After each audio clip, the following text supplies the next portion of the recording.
अस्सलाम वालेकुम ड्राइवर हजरात। एक मेरी गाल तुम गौर दे नाल सुनो। ये सीज़न है गन्ने दा होमने ए लाजमी ये ढेर सारे गरीबां दी पेट पूजा है, मेहनत है पूरे साल दी। ये नहीं भी ये सीज़न ना आवे ते ना होवे, ये पलूता मैं नहीं करदा ना यो करे ना।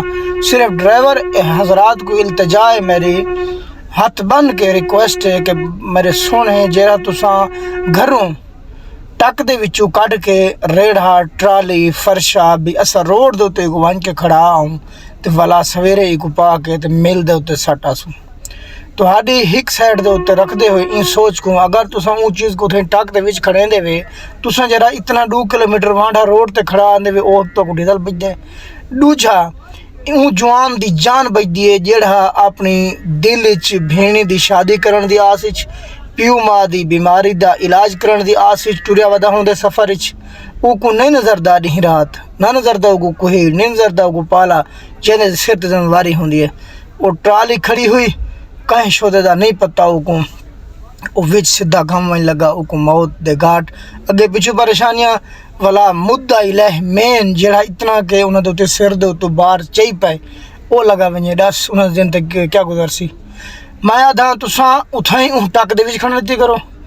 उथा खड़न नाल ये नहीं सी कि शहर दे विचों फैसलाबाद रोड तो चौकादम रोड तो फतेहपुर रोड तो कहीं मोटरसाइकिल गाड़ी सवारी कहीं तुरे टक दे विच आके घम न लगसी। पिछे वाला तुरे जवाब ये होंगे घम आन लगे फैमिली तबाह ते वजे या वो कला जवान मोटरसाइकिल ते आवन वाला कार ते आवन वाला मर वजे उनका जवाब तुरी गाल ये होंदी है कि वो अंधा है उको एरी ट्राली नहीं नजरदी यार तो खेमी उको कश नहीं होंगे चेता चकराना वदा जो घर का सरकट जरा निज़ाम चले ही पिया होंगे वो उको पता है। ये तो बेनियाज है वही खुदा है जो निज़ाम हस्ती चला रहा है।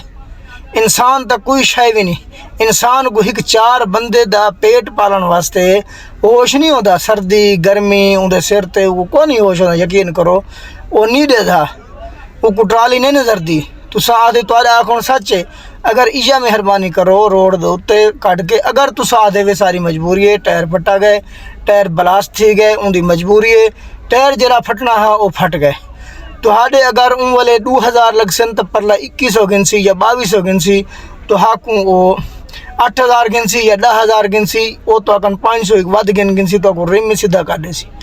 अगर तुहारे 2 टायरें चो हिक फटे तो कि मैं घील घूल के अगर 2000 नुकसान 10000 की दिख रहे तो 500 भी बर्दाश्त करो जो ज़बरदस्ती घील के साइड ते रोड ते लाजमी करके गए करो।